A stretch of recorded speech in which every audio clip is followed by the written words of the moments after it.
El gobierno no le quiere dar un beneficio a los padres por el hecho de que ingresaron sin documentación y tuvieron hijos nacidos aquí en los Estados Unidos. Y a propósito, no permiten que los hijos le pidan el perdón a los padres. Y es algo que muchos abogados de inmigración, junto como AILA, el American Immigration Lawyers Association, han intentado de cambiarlo.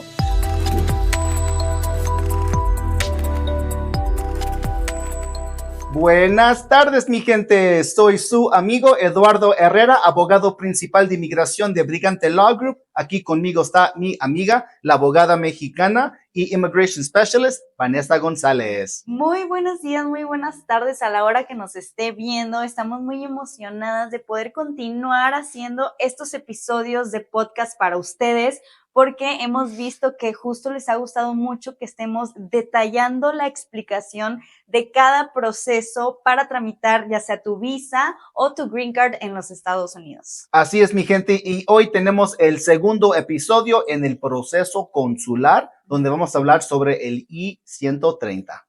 Recuerden, ya les hicimos como un overview general de todo el proceso consular que, pues como ya sabemos, tiene distintas fases, por así decirlo. Entonces, la primera parte fue nada más así en términos generales, cómo es el proceso, pero ya queremos mostrarles paso por paso, fase por fase, qué es lo que deben hacer, cómo se deben de preparar y qué deben de saber antes de iniciar este proceso, ¿no? Me encanta, vale, vamos a empezar, ¿no? Súper, pues bueno, yo creo que la duda del millón es, bueno, ¿qué es esa famosa I-130 que todos y todas hablan, ¿no? El formato I-130. Con mucho gusto. El I-130 o Petition for Alien Relative es el primer trámite que se tiene que meter cuando uno como estadounidense o residente quiere pedir a un familiar. Así es que ese es el inicio de la fase número 1. Claro, y es que es este documento donde la autoridad va a poder estudiar si tú verdaderamente eres familiar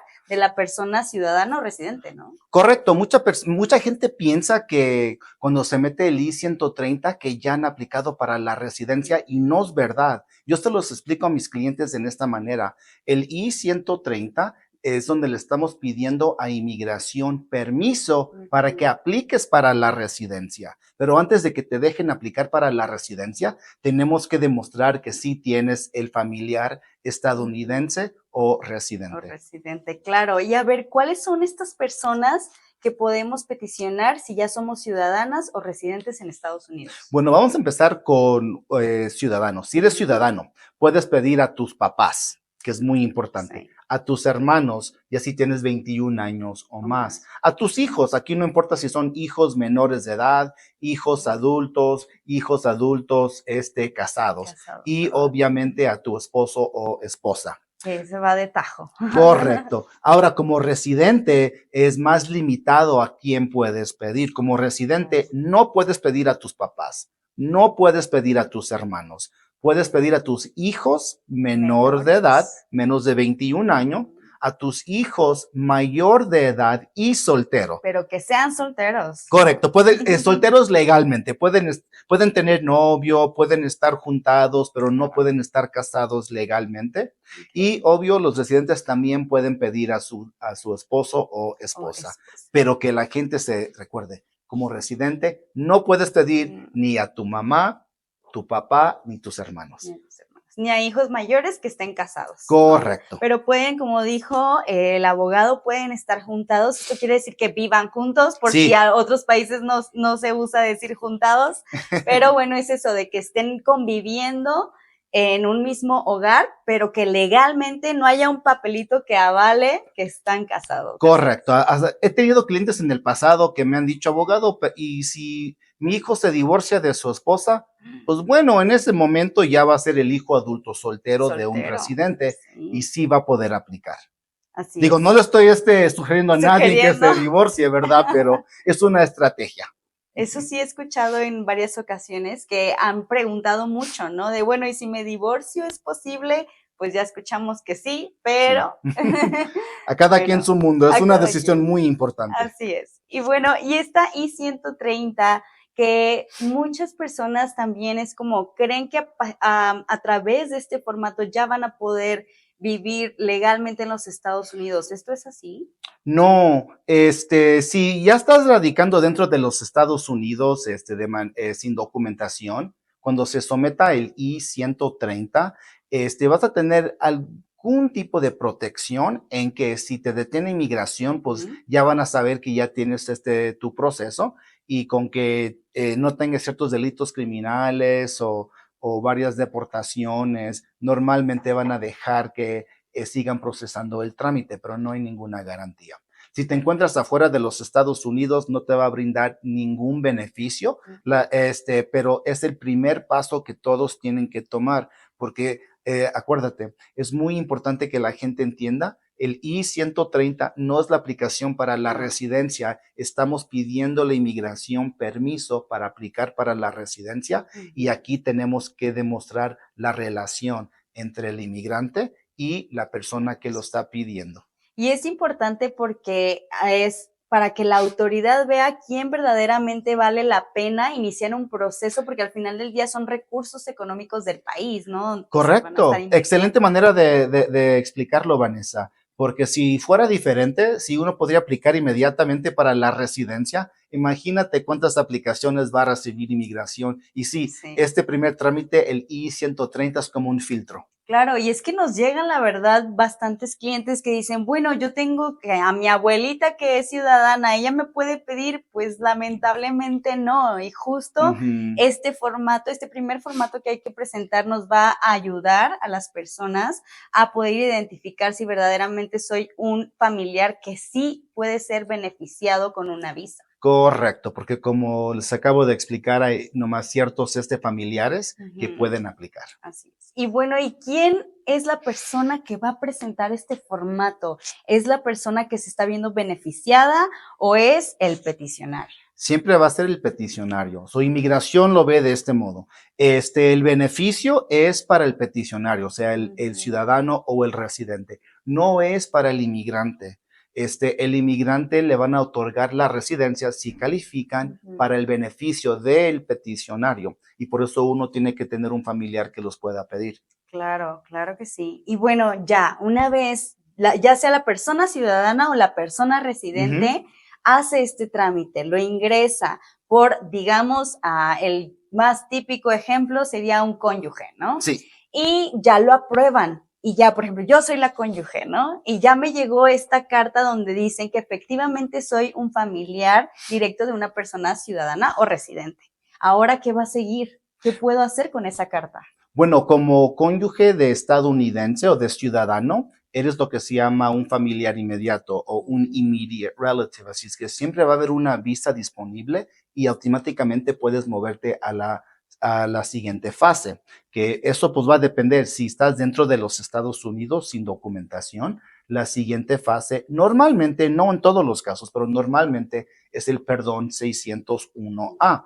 Pero si te encuentras en tu país de origen, pues vas a ir del I-130 directamente al Centro Nacional de Visa y ahí sí vas a poder ya por fin aplicar para la residencia, porque ya hemos demostrado que tu cónyuge es un estadounidense y que ambos están casados legalmente y lo más importante, que se casaron por amor. Es un matrimonio de buena De fe buena. y no por los papeles. Claro, y eso me recuerda a algo muy importante que ya nos andábamos saltando y es qué documentos puedo presentar para justo verificar, hacerle creer a la autoridad que tengo esta relación con esta persona ciudadana o Sí. residente. Bueno, inmigración nos da una lista larga de documentos o de comprobantes que uno puede someter para demostrar el matrimonio de buena fe, pero no hay ningún documento que te dice, me tienes que mandar este. No.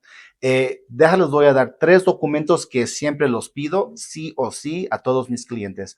Uno, tienen que demostrar que viven juntos. Mm. Así es que los dos están en el contrato del departamento o que los dos están en la hipoteca de la casa. Y si por cualquier razón no se puede, pues un bill que venga bajo el nombre del inmigrante, Ujú. un bill que venga bajo el nombre del peticionario, bajo la misma Misma dirección, dirección. pero tenemos que Ujú. establecer que sí viven juntos. Claro. Dos, cuenta bancaria en común. Mm. Estos te los pido a todos mis clientes porque inmigración sospecha mucho cuando las parejas tienen sus cuentas aparte. Digo, cada quien puede tener su cuenta de ahorros, pero en los Estados Unidos particularmente es muy común que las parejas tengan una cuenta bancaria donde lo usan para hacer todos los gastos del hogar. Y a inmigración le gusta ver que usan esa cuenta que para pagar la renta, los servicios, la comida, la gasolina, porque créelo o no, lo están revisando para ver si los gastos verdaderamente sí son para una pareja o si es nomás para Para una una persona. persona. Y tres, bueno, esto nomás aplica si tienen hijos. Ambos tienen que salir en la acta de nacimiento, Ok. porque el hecho de que tengan un hijo junto y que estén casados es un gran comprobante de que es un matrimonio por amor y no por el Por el beneficio. beneficio. Pero no es la única opción, ¿no? Porque luego hay gente también que dice, no, a mí me dicen que con tener un hijo con una persona estadounidense es suficiente, pero no es la única opción. Hay otra forma de poder comprobar que la relación, pues, es verdadera. Claro, hay un millón de maneras de demostrarlo y va a depender en los hechos de cada caso. Por eso, cuando mis clientes me dicen, en mi caso es igualito al de mi primo, siempre pienso, digo, en mi mente, obvio porque no quiero ser grosero, no, te lo prometo que Que no. no. Cada Okay. caso es único. Y la pregunta que me hacen más siguiente es, abogado, ¿me tengo que esperar cierto tiempo después de casarme antes de que mi esposo o esposa me meta el I-130? Y la respuesta siempre va a ser, depende. Y dicen, ¿y en qué depende abogado? Pues cuánto tiempo tienen juntos, antes de que se Sí. casaron, tienen propiedad juntos, tienen hijos juntos. Una vez tuve un cliente que se casó con el amor de su vida. Se conocieron a los 16 años en México, en el Okay. pueblo de mi cliente. Se casaron, tenían una relación de más de 10 años. Se Okay. casaron, por ejemplo, hoy y mañana metimos los trámites, pero ahí podremos demostrar que ya llevan una década Juntos, y sí, de tres hijos. relación. No, pues sí, además, pero y luego ahorita ya con toda la tecnología, pues tenemos que las redes sociales para mostrar que hay un antecedente de fotografías con Sí, amistades, con familia y demás, que también pudiéramos llegar a someter, ¿no? 100%. Me gusta darle un límite a mis clientes sobre cuántas fotografías me deben de ¿Y qué mandar. tipo, no? Ah, claro que sí, y gracias por recordarme de eso. Sí, una vez recibí unas fotos muy, Comprometedoras, sí, digamos. donde dije, ay, caray, como que no me sentía cómodo viendo esas fotos y menos Claro. sometiéndoselas a inmigración. Ujú, Pero les pido por lo mínimo 10 fotos ujú. documentando la historia de la pareja. A Ah, inmigración le encanta ver que están conviviendo con la familia, que ujú, para Navidad, cumpleaños, cosas así, ¿verdad? ujú. Pero sí, obviamente no deben de mandar fotos donde están bajo la influencia de drogas, Ah, alcohol o con armas, o cuando menos. están jugando con su pareja en la recámara. Eso tampoco, aunque No, sí es un pues comprobante de que si es una pareja legítima, el oficial de inmigración no quiere ver esas fotos. sí, no es tan necesario. Con la Correcto, familia, de viaje, con los amigos, las amigas, creo que es suficiente, ¿no? exactamente, sí. Sí, y pues cartas también he escuchado que ayudan, si tu familia realiza cartas donde avalen que han estado en esta relación por X tiempo, pero que se ve Correcto. que es muy real, también podría ayudar. Me encanta usar estas cartas de apoyo. No se los pido a todos mis clientes, pero si llevan muy poco tiempo juntos o son una pareja joven, me encanta obtener una carta de los papás de la novia Ujú, y de los papás del novio, porque si podemos demostrar la inmigración, que la pareja cuenta con el apoyo de ambas familias, ujú. pues ahí es un gran comprobante de que También. se están casando por amor y no por el beneficio. Eso sí. Y ahora, si somos hijos o hijas de estas personas ciudadanas o residentes, pues yo diría que con el acta de nacimiento, ¿no? ¿Hay algo más que podemos agregar? En el 95% del tiempo, simplemente con el pasaporte Ujú. del estadounidense o del hijo y la acta de nacimiento, pero a veces se complica la cosa porque a veces agregan al papá un año, 2 años, 10 años después del Oh, sí. nacimiento, pero generalmente si los papás aparecen en el acta de nacimiento, Ujú. eso sería el comprobante y el pasaporte estadounidense del hijo que los está pidiendo y ya Ok. es más que suficiente. Pero si agregan a mamá o papá más de un año después del nacimiento, inmigración nos puede pedir por un examen de ADN, porque se les hace muy sospechoso, especialmente si los hijos nacieron en los Estados Unidos, de que después agregaron al mamá o al papá, pero siempre es el papá que lo agregan después porque la mamá está presente. Así es. Y por ejemplo, si el padre va a traer a su hijo o hija, el padre ciudadano o residente, también con el acta de nacimiento pudiera ser suficiente. Correcto, pero bueno, siempre me gusta mandar el acta de nacimiento porque eso va a demostrar que el papá es el papá o que y el pasaporte estadounidense adicionalmente como comprobante de que es estadounidense. Claro que sí. Muy bien, pues bueno, como decíamos, ya nos llegó esta carta, esta I-130 donde avala la relación, ya sea que efectivamente soy hija o soy cónyuge de una persona ciudadana estadounidense. ¿Hay alguna diferencia? Porque ya vimos que hay ciertas personas que pueden pedir las o los residentes estadounidenses y ciertas personas que pueden pedir ciudadanas. Entonces, ¿hay alguna diferencia? ¿Tenemos que esperar más tiempo ciertas personas o todos podemos ir parejo?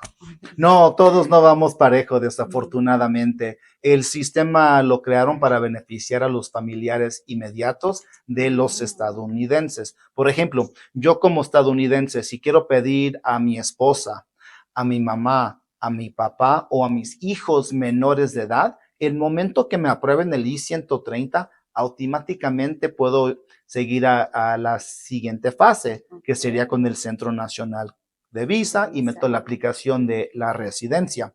Pero si yo como estadounidense quiero pedir a mis hijos adultos o a mis hermanos, ya después que me aprueben el I-130, va a haber una fila de espera y la fila de espera va a depender de dónde vivan, de dónde radiquen. Si yo como estadounidense pido a mi hermano que es de México, va a haber una espera de aproximadamente 25 años y eso es algo que inmigración ha determinado porque cada año dan cierto número de visas para cada categoría. Y cuando se acaban esas visas, se acaban y tenemos que esperar hasta el siguiente año. Y aquí es entonces donde viene el famoso Visa Bulletin, ¿no? Así es, así es. Que también luego nos aparece y que decimos y vemos las categorías y las fechas y son muchos números y letras. ¿Qué está pasando? Porque también, además, hay columnas que separan por nacionalidad. Sí, así es que si uno no califica como un pariente inmediato, es muy importante que el abogado les explique, ok, tú vas a estar bajo la categoría, la F4, hermanos, hermanas estadounidenses, o la F2A, si yo como residente pido a mi esposa. Eso es uno, es ¿cuál categoría de visa? Dos, tienen una categoría para México, la India, China y las Filipinas y el resto del mundo.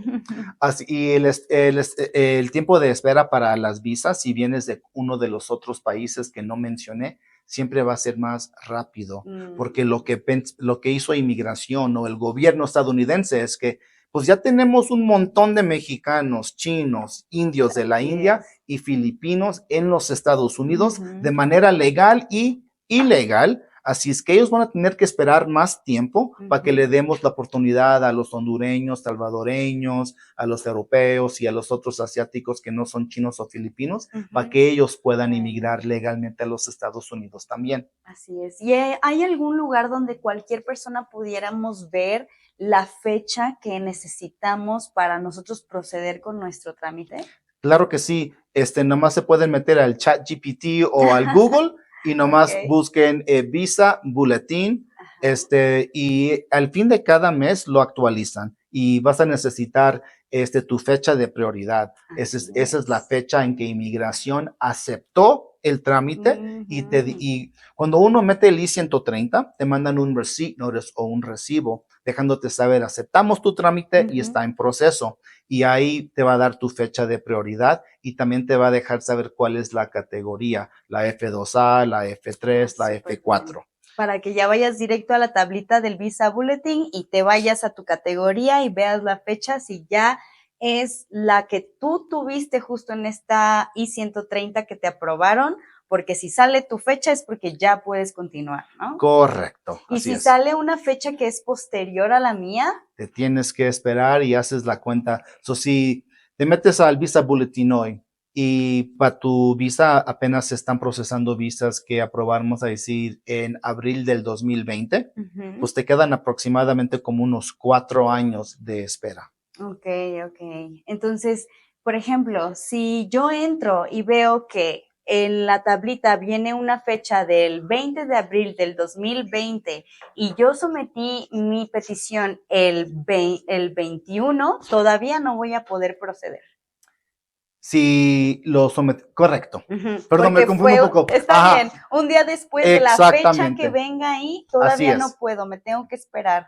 Así es, hasta Y que diga el 21 de abril del 2020. Ajá, y por ejemplo, sí, porque esto suele suceder y nos preguntan, pero por ejemplo, si yo al siguiente mes me vuelvo a fijar y ahora en lugar del 20 de abril del 2020 viene la fecha que dice 30 de abril, ya pasó mi fecha, pero significa que sí puedo. Así es, sí, Ah, correcto. Y ya que tu fecha de prioridad esté al día, el Centro Nacional de Visa va a ujú, mandar un correo electrónico mm. a ambos, al Muy bien. inmigrante y al peticionario, la persona que te pidió, y te van a dejar saber, tienes un año de la fecha de este correo electrónico Ujú. para iniciar la siguiente fase del proceso. Así es que es muy importante, digo, no es muy común que la gente cambie su correo electrónico, pero si lo cambias, tienes que actualizarlo con inmigración. Sí, Pero esos son para casos nuevos, son ok. casos más antiguos, pues, van a mandar una carta por correo.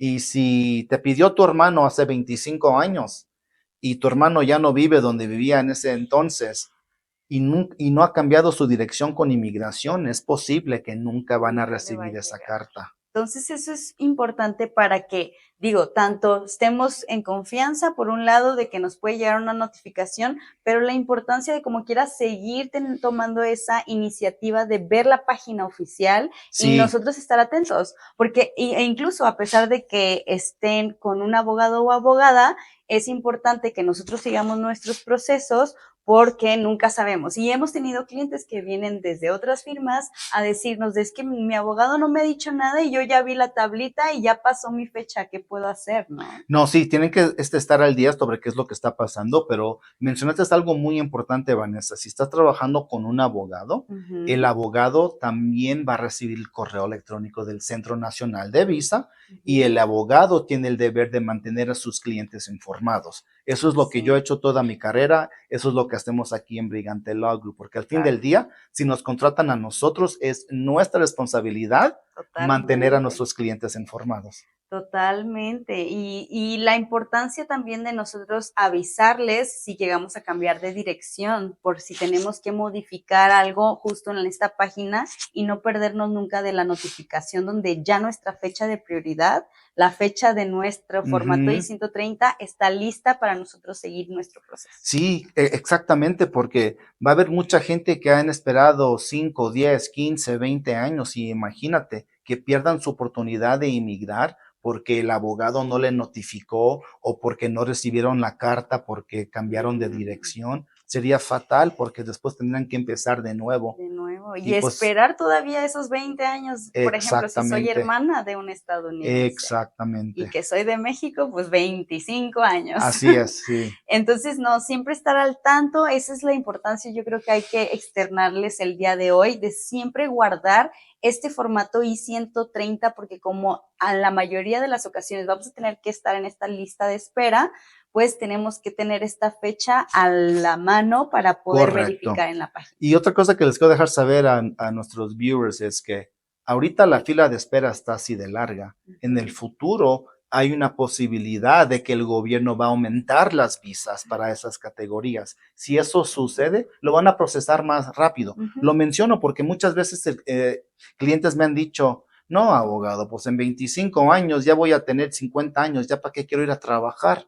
Le digo, pues bueno, es mejor que ya estés en la fila de espera, las cosas pueden cambiar en el Sí. futuro, lo pueden hacer más rápido. ¿Qué tal a tus 50 años de edad ya quieres que te pida tu hermano? Vas a tener Mm. 25 años para vivir, tal vez, espero que sí, ¿verdad? Esperemos que sí, pero no ya, podemos asegurarlo, ¿no? exactamente, ya vas a ingresar a los Estados Unidos como un hombre de 75 años de edad. Entonces es mejor que vayamos empezando con el proceso. Sí, lo más pronto posible para que pues no se vaya alargando cada vez más esta gran posibilidad, ¿no? Hay otra cosa, ya que estamos en ese tema, si tu hermano, la persona que te pidió, muere mientras que el proceso esté pendiente, Ujú. ya no vas a calificar, porque para que te aprueben la residencia, acuérdate, Ok. es para el beneficio del peticionario. Si el peticionario ya no está con nosotros, ya no te van a dejar proceder con ese trámite. Otra cosa para que la gente tome en cuenta, ¿eh? Sí, no, muy importante de la importancia de hacerlo Sí, ya lo más sí, pronto, ahorita que estamos saludables. Nunca es tarde tampoco para empezar a hacerlo, por sí. justo de que esperemos que las políticas migratorias siempre estén avanzando y nos puedan dar una mayor oportunidad, pero pues tener en cuenta que el tiempo está sobre nosotros y hay que Claro, aprovecharlo. y no nomás el tiempo de nosotros, pero de nuestros hermanos o padres, Sí. especialmente nuestros padres, porque he tenido varios casos donde mis clientes arreglan la ciudadanía, pero Ujú. ya son personas de 40, 50 años. Claro, Ujú. okey, muy bien. Y algo que habíamos retomado hace poquito era el tema del perdón Ajá. 601A. ¿Por qué? Se preguntan muchísimas personas esto, ¿por qué ciertos cónyuges o ciertas personas que son, padres y madres de la persona Ujú. ciudadana tienen que salir de Estados Unidos a hacer el proceso consular y que además necesitan de este perdón? Claro, mucha gente no sabe esto, pero uno de los requisitos para que te puedan otorgar la residencia es que tu última entrada a los Estados Unidos tiene que ser una entrada legal. Y si uno entra con coyote o cruza sin documentación, pues no han cumplido con ese requisito. Ujú. Así es que si alguien entra con su visa de turista, visa de trabajo y se quedan en los Estados Unidos, pues la última entrada fue una legal y Así cuando ellos es. quieran arreglar la residencia, el gobierno ya no piden que salgan del país. Ahora, Ujú. hay ciertas situaciones como las visas humanitarias, por ejemplo, donde puedas arreglar sin salir. Pero este episodio es nomás arreglando de parte de un De familiar. un familiar, So, así es. como la última entrada no fue una legal, pues tienen que ir al consulado estadounidense en Ciudad Juárez, San Salvador, del país de su origen para asistir su entrevista con Ujú. inmigración. Pero si la persona, el beneficiario o el inmigrante lleva un año o más en los Estados Unidos sin documentación, a partir de abril del 97, que honestamente va a ser la mayoría de la Ujú. gente, al momento que salgan del país, les van a dar lo que se llama el castigo de los 10 años y ese castigo los va a hacer inadmisible o inelegible para la residencia. Así es Ujú. que antes de que mis clientes salgan y Ujú. les den ese castigo, pedimos este perdón del 601A. Y ya que los aprueban, le perdonan todo el tiempo que llevan en el país sin documentación, así Ujú. para que cuando salgan a Ciudad Juárez o a su país para su entrevista, no les den ese castigo de los 10 años. En pocas palabras, sin ese perdón, no te van a otorgar la residencia Así y no es. tiene ningún sentido que salgas y vayas a tu entrevista sin este perdón. Sin ese perdón. Y es un tema muy complicado y muy sensible porque no sé si te comentaron, pero hace poquito justo llegó una persona a consultar con nosotras aquí en Brigante La Group Ujú, y justo nos estaba platicando de, oigan, yo salí de Estados Unidos porque mi abogado me dijo que tenía que hacer el proceso consular a pesar de que era un familiar inmediato, que era cónyuge de una persona ujú. ciudadana. Pero al momento de salir me dijeron que ya no podía volver a entrar, que porque no tramité mi I-601A. Sí, qué pena con esa persona. Lo que se tendría que hacer en ese punto es, puedes pedir el perdón 601. Ujú. El ejemplo que acabas de dar, el cliente, aunque en ese momento no fue cliente de nosotros, porque si Ujú, lo sí. fuera, le metíamos su perdón y No después se lo hubiera, mandamos, ¿verdad? sí, no hubiera tenido este problemón. Correcto. Este hombre desafortunadamente recibió muy mal consejo de su abogado. Él fue a su entrevista en Ciudad Juárez y el oficial de inmigración le dice, ok, todo se ve bien en su aplicación, pero tiene el castigo de los 10 años, es inadmisible y no califica para la residencia, pero no te voy a negar tu aplicación en este momento porque veo que tienes tu esposa estadounidense. Ella te puede meter el perdón del 601, Ujú. pero mientras que ese perdón esté en proceso, tú te quedas Te aquí tienes que en quedar. México y Sí, se pues pueden tardar claro. 1 año a 2 años Ujú, procesando ese perdón ujú. y el beneficiario se tiene que quedar en México o en su país de origen esperando que lo aprueben. Okey, entonces hay posibilidad, pero es que también hay la importancia de verdaderamente estar con abogados, abogadas Sí, calificados, ¿no? porque ¿quién se quiere quedar o más bien quién quiere estar separado de su familia, de su trabajo, de su No, hogar, de su negocio, de su comunidad por más de 1 año? nadie, nadie, nadie. Exactamente. Y luego teniendo, por ejemplo, me imagino su trabajo también, Sí, su patrimonio, pues es una situación muy complicada que hay que claro. prever y la importancia de que siempre estemos informándonos, ¿no? De Ujú. no irse nada más con una referencia, siempre tratar de buscar otra asesoría legal para confirmar que nos están dando una adecuada. 100%, porque si uno va a arreglar de parte del proceso consular,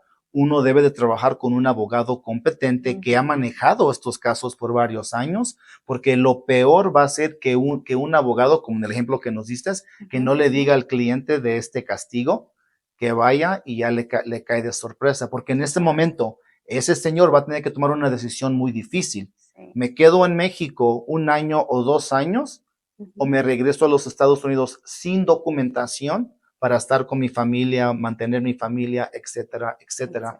exacto, Yo nunca quiero que mis clientes estén en esa situación claro que no. donde tienen que decidir entre regreso a ver a mi familia, pero ya en ese punto nunca voy a calificar para la residencia, o me quedo en México y me quedo separado de mi familia por 1 año o más. Así es que Claro. nosotros aquí en Brigante, yo personalmente, siempre, siempre, siempre antes de que mande un cliente fuera de los Estados Unidos, Ujú. ya tenemos el perdón necesario. Sí, no pueden salir sin ese Sí, perdón, porque si no, estas consecuencias pueden surgir, correcto. ¿verdad? Y este perdón, ¿solo ciertas personas lo pueden solicitar o es a cualquiera? Por ejemplo, si yo soy hermana de un estadounidense, ¿puedo adquirir este perdón si entré de forma ilegal? No todos pueden. Ujú, So, y esto es a propósito por ley. Y pasaron esta ley en el 96 bajo el presidente Bill Clinton.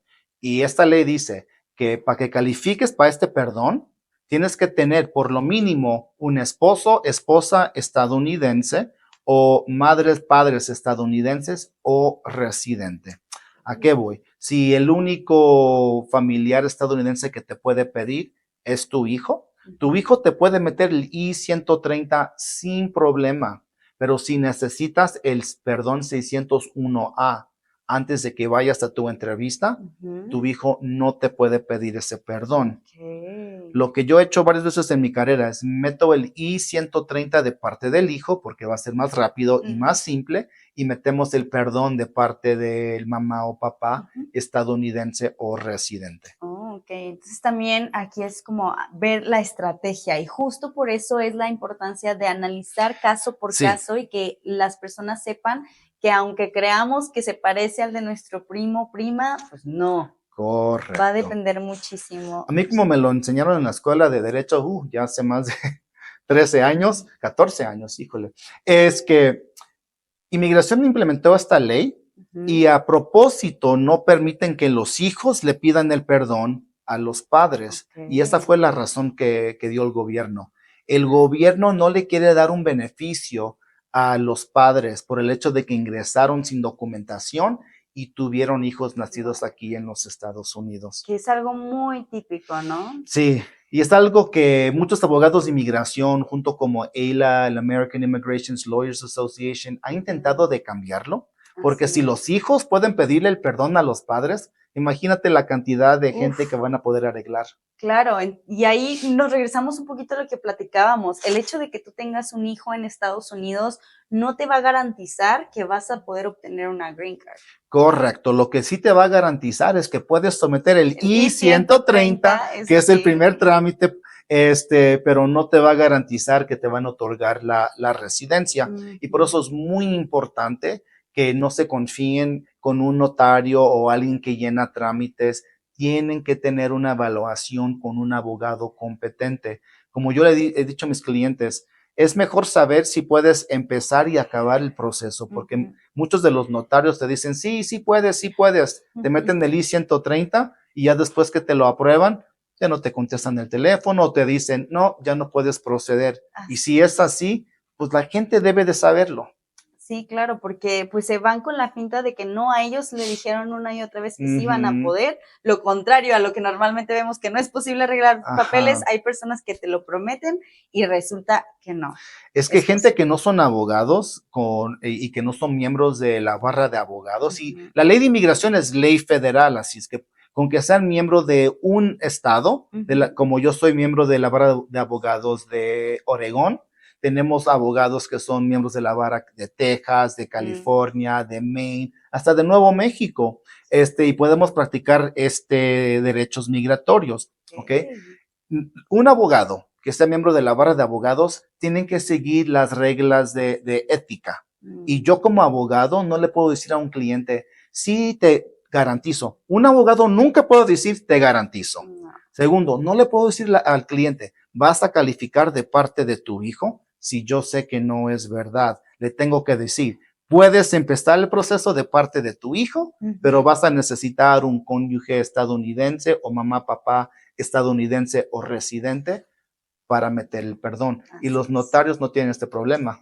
Sí, pues no, no les conviene tampoco, ¿no? Sí, Pero bueno, ya aquí tenemos más o menos pues una guía muy sencilla, diría yo, porque al final del día hay que acercarnos a encontrar esta asesoría legal personalizada, porque cada caso depende. correcto. Y yo para despedir este podcast quisiera pues recomendarles a las personas que nos están escuchando que no se desalienten principalmente después de escuchar este podcast, porque también hay otros beneficios migratorios como las visas humanitarias que no requieren de este perdón. Claro que sí. Hay varias opciones en que uno pueda utilizar para arreglar su estatus en los Estados Unidos. Y arreglar su estatus no siempre es la green card o la residencia. He tenido varios clientes que me dicen, abogado, yo nomás quiero un seguro válido. Ok, Ujú, ocupas un permiso de trabajo para que tengas un seguro válido. ujú, Y por eso es muy importante que la gente se acerque con un abogado competente que le sí, pueda dar todas sus opciones viables ujú, y a la misma vez decirle que no pueden hacer. claro, totalmente. Siempre, número uno consejo va a ser acercarse a obtener Sí, una asesoría legal, no de cualquier persona, sino de un abogado o abogada experta en inmigración. correcto. Es como cuando estás enfermo, vas al doctor, te deja saber qué es lo que tienes y dices, ay, tienes que ir con un dermatólogo porque es tema del piel o con un orthopedic porque es tema de los huesos. Es la misma cosa. Ujú, Yo no voy a ir al pediatra de mi hijo si yo tengo una condición personal, porque él personal. se dedica a casos de De niños, no de niños. hombres adultos. Así es. Si tú tienes algún consejo, además de todos los que nos has compartido para las personas que nos escuchan hoy y que están por querer iniciar este proceso a través de un familiar. Sí, que no le tengan miedo al proceso de salir de los Estados Unidos, especialmente si trabajan con un abogado competente como los que Ujú, tenemos aquí. Yo nunca en mi carrera ha tenido un cliente que me marca de Ciudad Juárez o de San Salvador diciendo, abogado, me negaron el trámite y aquí estoy atorado. Nunca ha pasado.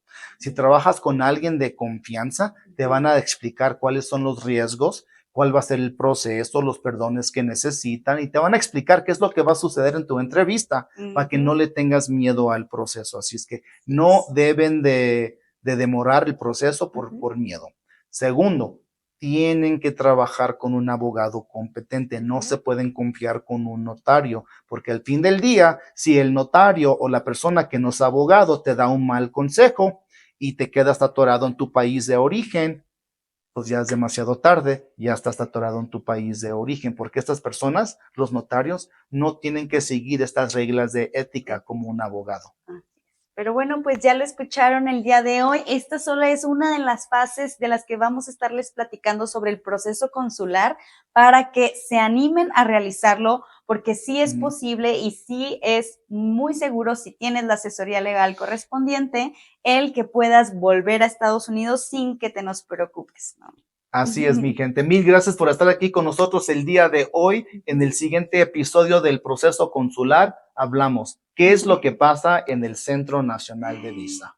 Súper Así es que interesante. no se lo pierdan. Sí, síganos, suscríbanse a nuestro canal para que puedan obtener las notificaciones. De hecho, el episodio anterior fue sobre las visas humanitarias en general, así que dense una vuelta para que si su trámite no va a poder ser a través de un proceso consular, pues sepan de esta otra opción. Sería todo. Muchísimas gracias. Que Adiós. pasen muy bonito día.